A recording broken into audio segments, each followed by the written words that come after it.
The Extinction creature vote has come to a close, and with a total of 36,000 votes cast, our winner and the next ARK Ascended exclusive creature is the Dreadnoughtus, our largest and first true herbivorous winner. Alright folks, my name is Freyn, and it's time for another results roundup. We'll be looking at how the votes played out, and of course the original Dreadnoughtus submission in full detail. As always, if you find yourself enjoying it, please do like the video and subscribe to the channel, as every little helps. But for now, how did the Dreadnought come to our shores? Well, as always, the vote is conducted in two stages. First, creatures are submitted to the forum and voted on by community members over there, and while not as overwhelmingly in favour of any one theme as our previous centre vote, we could already see an edge towards larger tames appearing, and an overwhelming support in favour of the Dread particularly.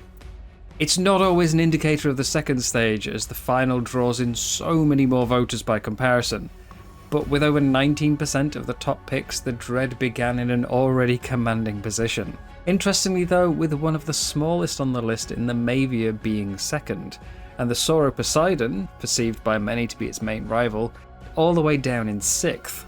It is the Edmontonia that falls out first though, with a pretty even spread of vote distribution in its wake. Next went the Erostian, perhaps suffering from some theropod saturation, followed by the goofball anti-flyer Ozimek, who interestingly gave the majority of its votes to the Mavia, and still no discernible pattern has appeared. It is the mid-table that's the most interesting here to me though, with the Darwin, Gorgon and Sauro all absolutely neck and neck throughout, and the Sauro being the next to fall. A surprise, honestly, as I had it pegged as a top 3 contender, but perhaps its uniqueness was its downfall, with that genre-crossing mechanic being a bit too extreme of a choice.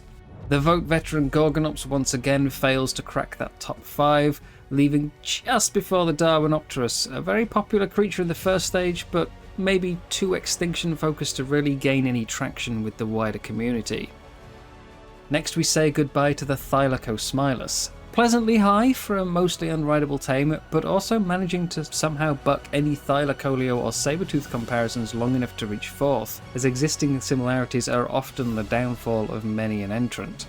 As we enter the top 3 though, the Dreadnoughtus is still in a commanding lead that's only grown, and the demise of the Mighty Hats further cements that victory, with a whopping 62% of its votes going its way, leaving the Dread with a total 57% share over the Mavia's second place. So congratulations to Dynasty of Dragons for the winning entry, and to Risky Biscuits, whose artwork seems to be a herald of victory and must surely be raking in the cash over the course of these votes. The Dread has been one of the most talked about suggestions of the past couple of weeks, and in my own attempts to predict the rankings was one of only 2 that I actually got correct. But why did it win? Well, for my thoughts, I think there's a couple of key factors here. The first is of course the striking artwork. That's no secret in the formula. But from an extinction specific angle, the Dread is a mighty enough monster that it would be a new alternative to what many consider the only viable creatures to take into the Titan fights, the Giganotosaurus. And extra variety is always welcome. Beyond that, we have its other main comparison in the Titanosaur. Not only does the Titano not spawn on extinction, but it's a temporary tame and a frustrating one to acquire at that. Dreadnought on the other hand is designed for permanence, less tedious taming, and being cryoed for easy transport, so for anyone wishing to have a colossal siege beast, it's got drastically more appeal. Some have even referred to it as a Titano TLC, and there's no denying that it does make the older sauropod look a bit bland by comparison. But perhaps this is the kick needed for Wildcard to give it a bit of an overhaul. Now though, what is the Dreadnoughtus, and what does it bring to the battlefield? Confusingly, thanks to the name Wildcard chose for its in-game cousin, the Dreadnoughtus is a Titanosaur, the collective name given to the last and largest group of sauropods. Lived approximately 75 million years ago, and at 26 meters long, and with latest estimates placing it at almost 50 tons, it is one of the largest land animals ever known to exist, possibly even the largest, as no other Titanosaur skeleton comes close to being complete as Dreads, making sizes much harder to determine with any degree of accuracy. Sauropods are a well-loved group of dinosaurs, and while the lore does suggest that the ARKs are unnaturally skewed towards carnivores, there is certainly a section of the community that would like that to be a thing of the past.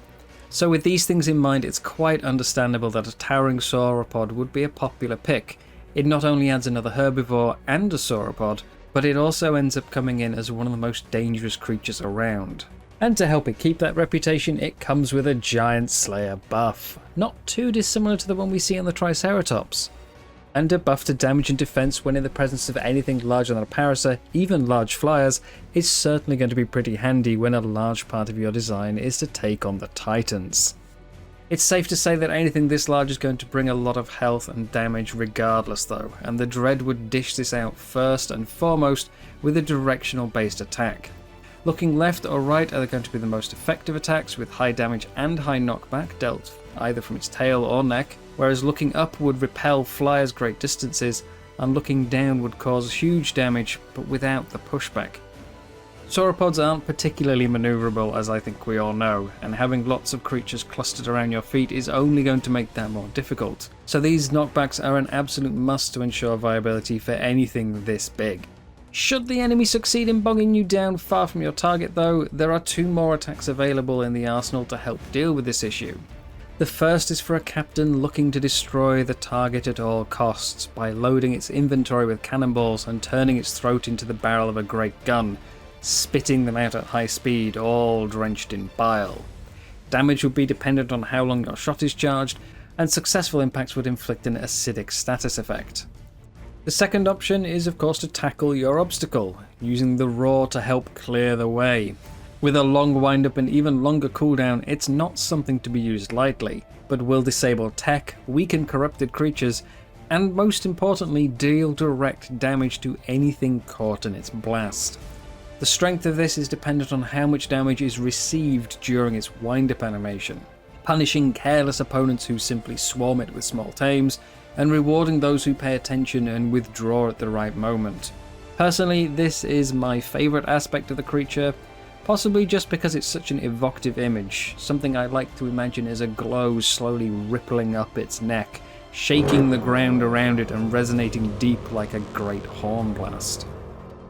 But it's the saddle that turns the Dreadnought from a lumbering beast into a true weapon of war. No doubt inspired by its namesake, it is brimming with 5 customizable turret points, 2 on the neck, 2 on the shoulders and 1 at the rear, along with a chest-mounted harpoon.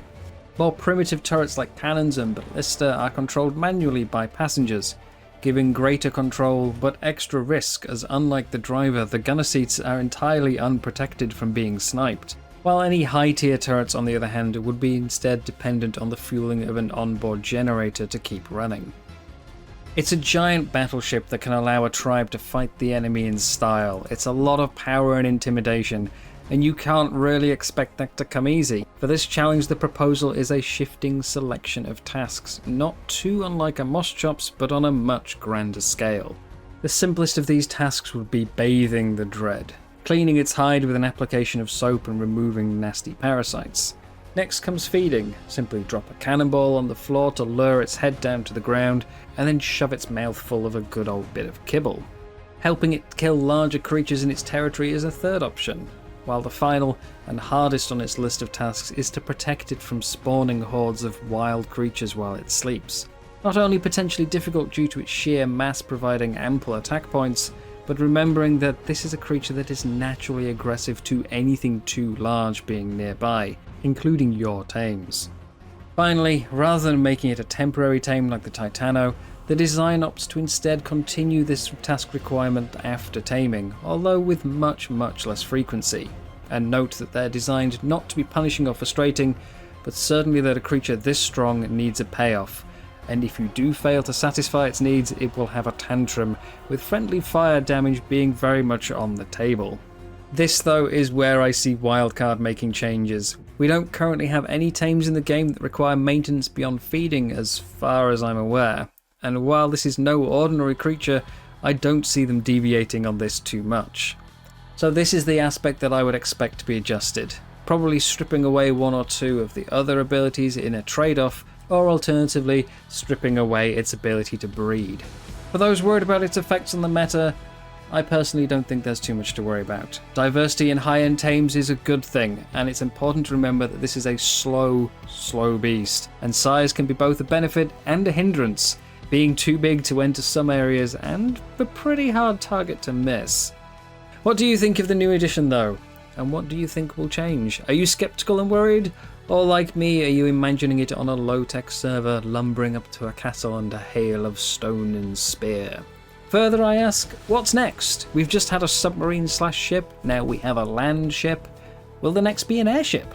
Doubtful, but I can't deny it'd be amusing. For now though, thank you all very much for watching. I hope you'll check out some of my other content while you're here, and I will see you for the presumably Valguero vote in a couple of weeks. Bye bye.